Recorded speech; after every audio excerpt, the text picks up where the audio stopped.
আজ থেকে শুরু হলো পঞ্চম বর্ষের মহিষাদল এমএলএ কাপ। বর্ণাঢ্য শোভাযাত্রা সহকারে মহিষাদল বাজার পরিক্রমা করে শুরু হয় এই টুর্নামেন্টের। শীতকে উপেক্ষা করে প্রথম দিনের ছিল ক্রীড়াপ্রেমীদের উন্মাদনা।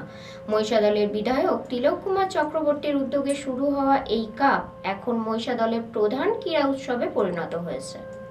হাড় কাঁপানো ঠান্ডার আমেজ গায়ে মেখে এবার মাঠে ক্রীড়াপ্রেমীরা। শুক্রবার থেকে শুরু হলো পঞ্চম বর্ষের মহিষাদল এমএলএ কাপ। দুদিনের এই মেগা টুর্নামেন্টে একদিকে যেমন থাকবে 4 ছক্কার ফুলঝুরি, তেমনই অন্যদিকে থাকবে সবুজ গালিচায় ফুটবলের লড়াই।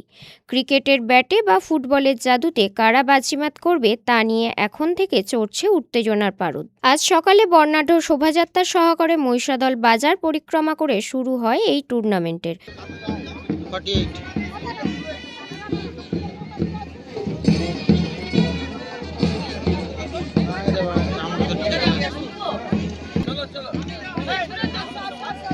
সুদৃশ্য বর্ণাঢ্য শোভাযাত্রায় অংশ নিয়েছেন মহিষাদলের বিধায়ক মাননীয় শ্রী তিলক কুমার চক্রবর্তী সহ বিশিষ্ট ব্যক্তিবর্গ এই শোভাযাত্রায় অংশ নিয়েছেন। শোভাযাত্রা মহিষাদল শহর পরিক্রমা করবে। এই শোভাযাত্রায় অংশ নিয়েছেন রনপা, কার্টুন, ক্যারাটে, এনসিসি, আদিবাসী নৃত্য, লোকনৃত্য সহ বহু অগণিত ক্রীড়াপ্রেমী মানুষ মহিষাদল রাজ ময়দান থেকে শহর পরিক্রমার জন্য বেরিয়েছেন। মহিষাদল রাজ হাই স্কুলের সামনে যে টোটো চালক ভাইরা আছেন তাদেরকে অনুরোধ করছি, টোটোগুলো ইতিমধ্যেই মহিষাদল রাজ ময়দান থেকে বের হয়েছে। মহিষাদল রাজ কলেজে এনসিসি অংশ নিয়েছে আদিবাসী নৃত্য, লোকনৃত্য, ক্যারাটে, রনপা। বহু প্রতীক্ষিত পঞ্চম মহিষাদল এমএলএ কাপ 2026, যার শুভ সূচনা হবে কিছুক্ষণের মধ্যেই। ঐতিহাসিক মহিষাদল প্রবেশ করুন যাতে আমরা দ্রুত খেলা শুরু করতে পারি। সুদৃশ্য শোভাযাত্রা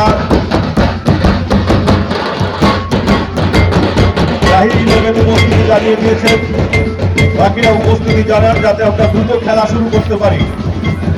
পঞ্চম মহিষাদল এমএলএ কাপ 2026-এর বর্ণাঢ্য শোভাযাত্রা মহিষাদল শহর পরিক্রমার জন্য রাজ ময়দান ছেড়ে বেরিয়ে গেছে। আমরা টোটো চালক যারা রাজ হাই স্কুলের সামনে আছেন তাদের কাছে অনুরোধ করছি, টোটোগুলো কিছুক্ষণের জন্য আপনারা রাজবাড়ির মধ্যে রাখুন।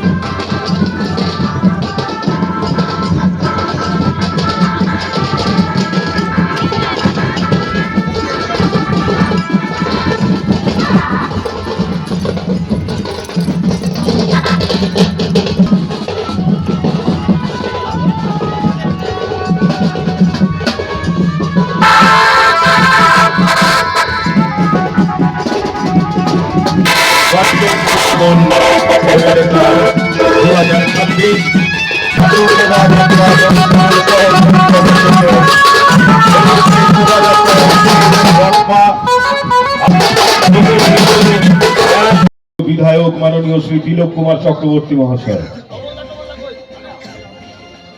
এমএলএদের জনপ্রিয় বিধায়ক শ্রী তিলক কুমার চক্রবর্তী মহাশয়।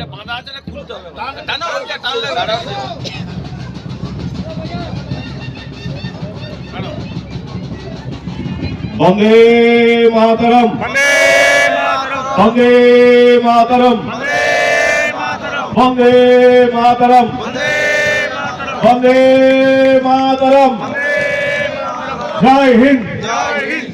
উত্তোলিত হলো জাতীয় পতাকা উত্তোলন করলেন মহিষাদলের সম্মাননীয় বিধায়ক শ্রী তিলক কুমার চক্রবর্তী মহাশয়।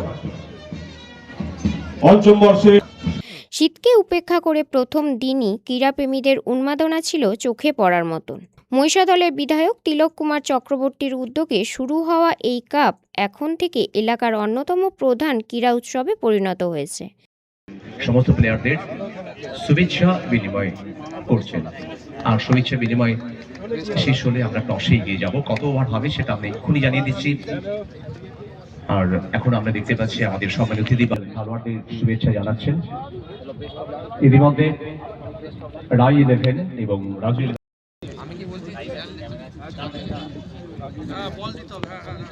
আর আমাদের অভিজিৎ বাবু রয়েছেন, তিনি স্পিন করবেন কয়েন। কল ছিল বিপিন হেড ইটস এ তাই তো বাহ থ্যাংক ইউ আর এর মধ্যে আমরা উইনিং টসের উইনিং দলের ক্যাপ্টেনকে বিজয় দীপ আর ডিসিশন কি হবে যেহেতু সেরকম লাগছে না তো সেই জন্য কেমন লাগছে প্রত্যেকদিন নতুন টুর্নামেন্ট খেলা হয় প্রত্যেকদিন বিভিন্ন মাঠে খেলা হয় আর কেমন লাগছে এই মাঠ মহিষাদলের রাজ কলেজের মাঠ এটা তো আগেও খেলেছি, খুব ভালো টুর্নামেন্ট, এবছর আরো ভালো হচ্ছে, আশা করবো যেন ভালো টুর্নামেন্ট হয়। দলে সবাই কি বাংলাদেশ না বাংলার বাইরে রয়েছে না না, বাংলার কিছু প্লেয়ার রয়েছে আর বাংলার বাইরেরও কিছু প্লেয়ার। নিখিল সিং মুহূর্তটার জন্য নানু টু গোপাল ফার্স্ট বল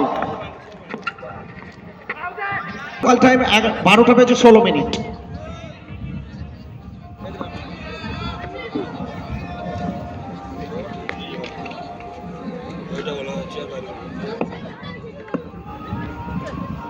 প্রথম বলটা ডট বল দিয়ে জার্নি স্টার্ট হয়েছে নানু, একদিকে রাহি 11 অপরদিকে রাজু 11 গল গ্রিন।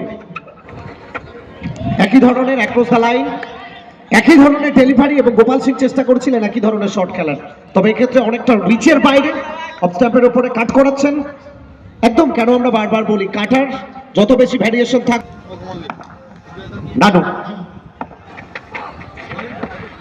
তবে সোজা আঙুলে যখন ঘি না উঠছে, আঙুলটা একটু বাঁকাতে চেয়েছিলেন, তবে সোজাতেও যেমন ঘি ওঠেনি, আঙুল বাঁকিয়ে সেক্ষেত্রেও কিন্তু ঘিটা ওঠেনি। Back to back 3 consecutive dot ball Gopal Singh back করতে চাইবেন এখান থেকে, তবে নানুর প্রশংসা করতে হবে। 7 ওভারের match, limited over format, back to back 3টে ডট বল, একটু চাপ সৃষ্টি হবে ব্যাটারের উপর। গোপাল সিং